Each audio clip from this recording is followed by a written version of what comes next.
Mayor Francis says 28% of all North American trade happens across the Detroit River. He says that's $150 billion in industry. 1,700 service crew members with Belfour are already stationed in Hurricane Sandy's wake, but that number could go up to 3,000 and double from there. Most stores here at Somerset Collection are already decked out for the holidays. Some stores are not. She's not Miss Michigan, she's Mrs. Michigan, and she's about to compete for the crown. The zombies are not spreading the virus with their teeth. They're not biting the victims.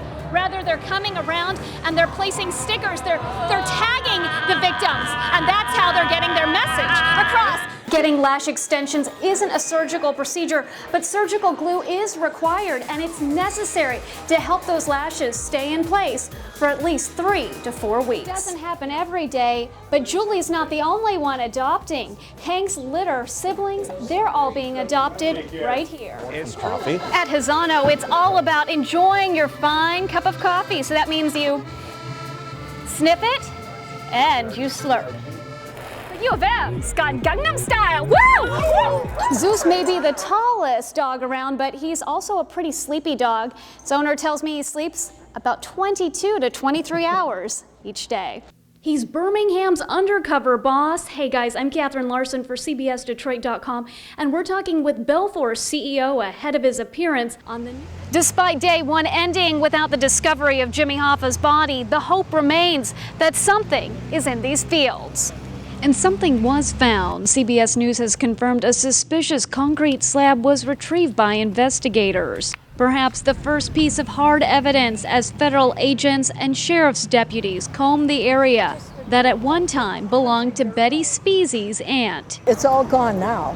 Yeah. But there was a house, a milk house, a barn, and a garage. It was pretty dilapidated looking. Yeah, it wasn't. It was nice well when cared. they lived there, but Yeah. Speaking with her neighbor Ruth Lowe, both are stunned by Hoffa, once again in the headlines. I never gave it a thought. No, hard to believe it.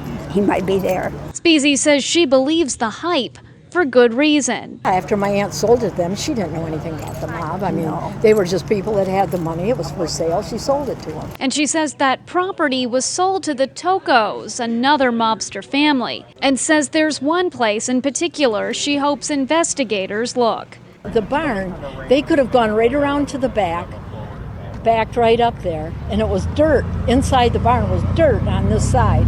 And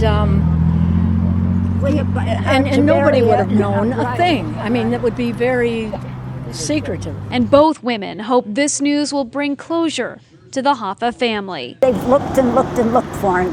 Get this over with, you know. So I hope they do. I wish them all the luck in the world.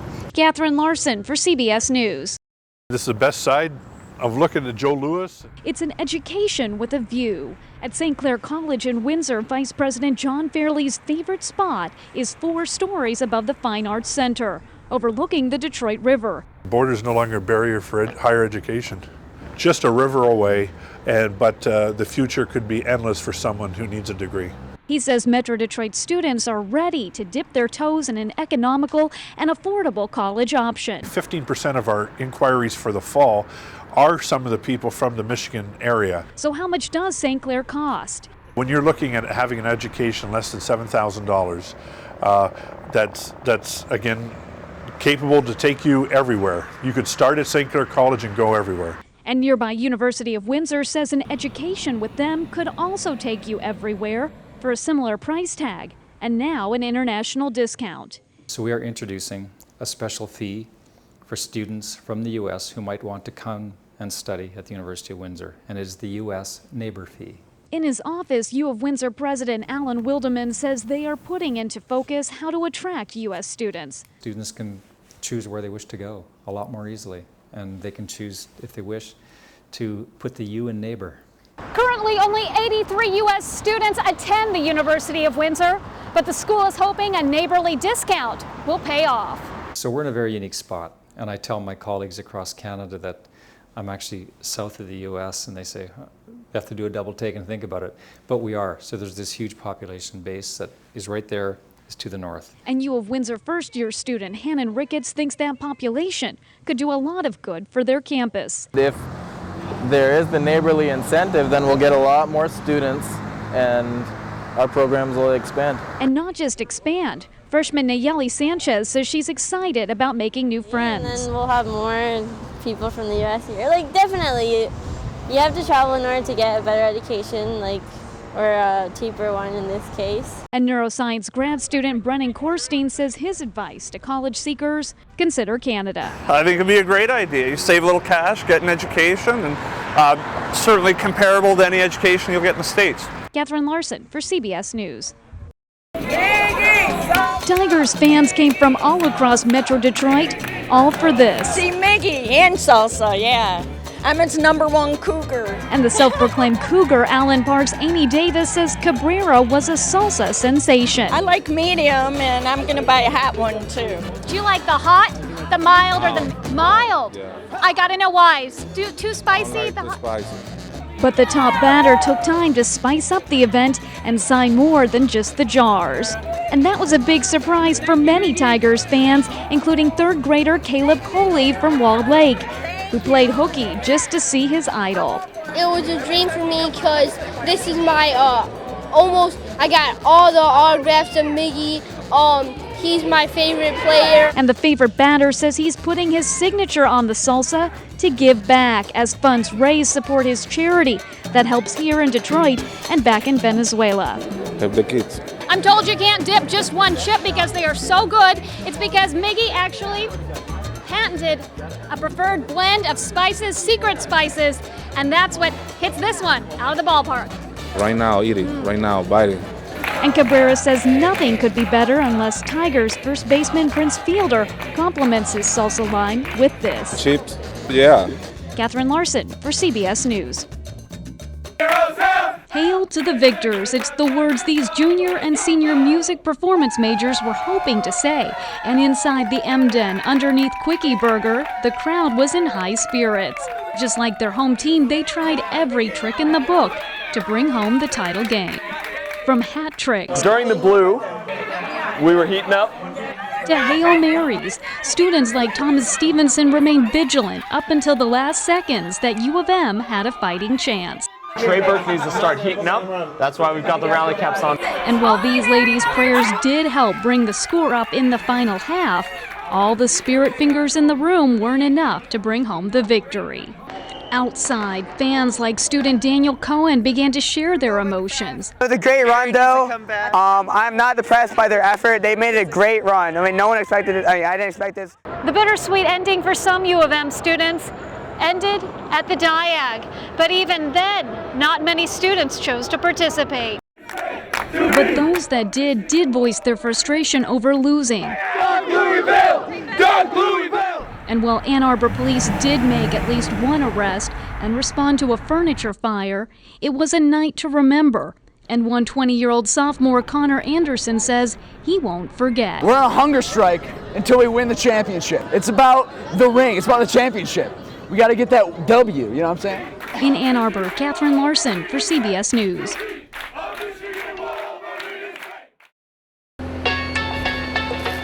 Seated high upon a bobcat. If you aren't careful, Nicole Curtis will run you over. I always have people that question how a 5'3", 100-pound blonde gets all this done. And the answer for me has always been, I'm from Detroit. The Lake Orion native is ready to fight for her city.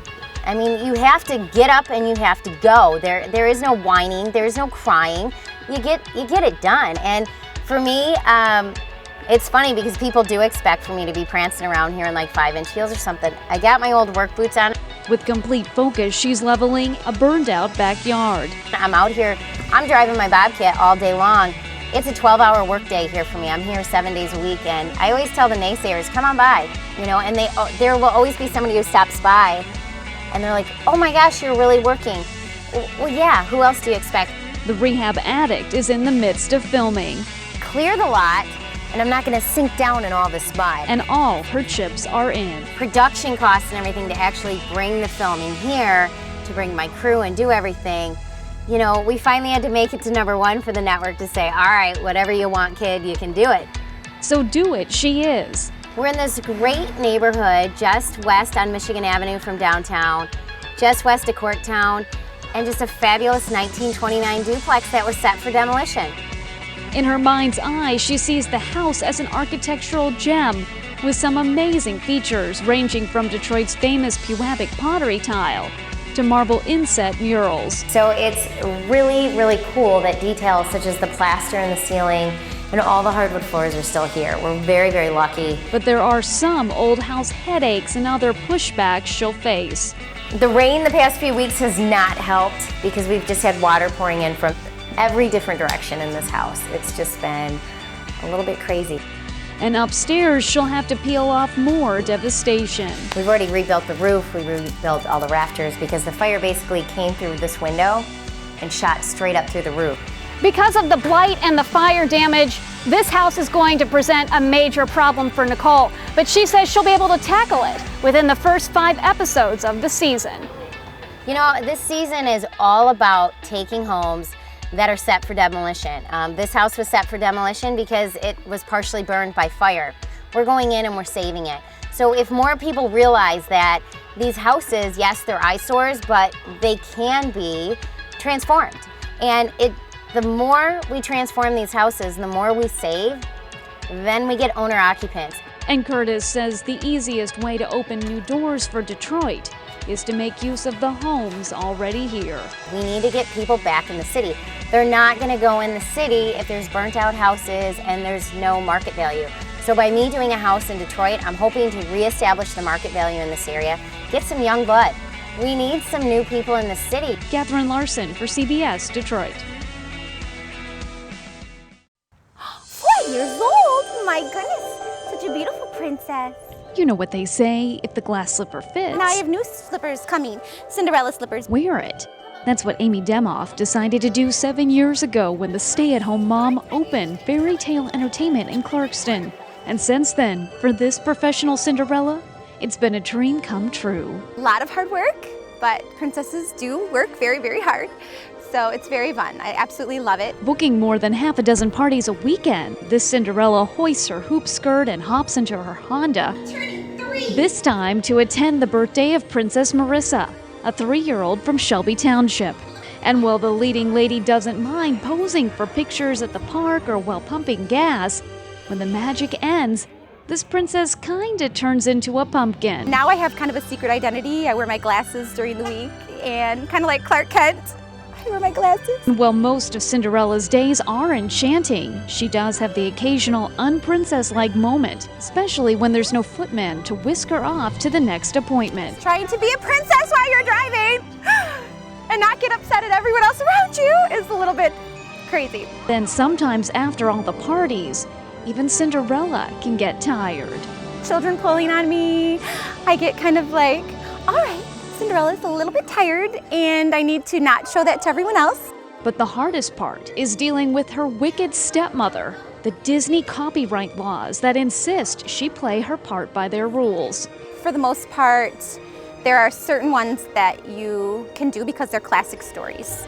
And then there's others that you want to be careful about. Oftentimes, this busy Cinderella knows how to skirt the copyright issues, especially when dealing with new Disney stars like the red-headed Pixar princess. We call her the Brave Princess or Meredith. They're very, very concerned about Mickey and Minnie. Those are their copyright characters. You do not do them.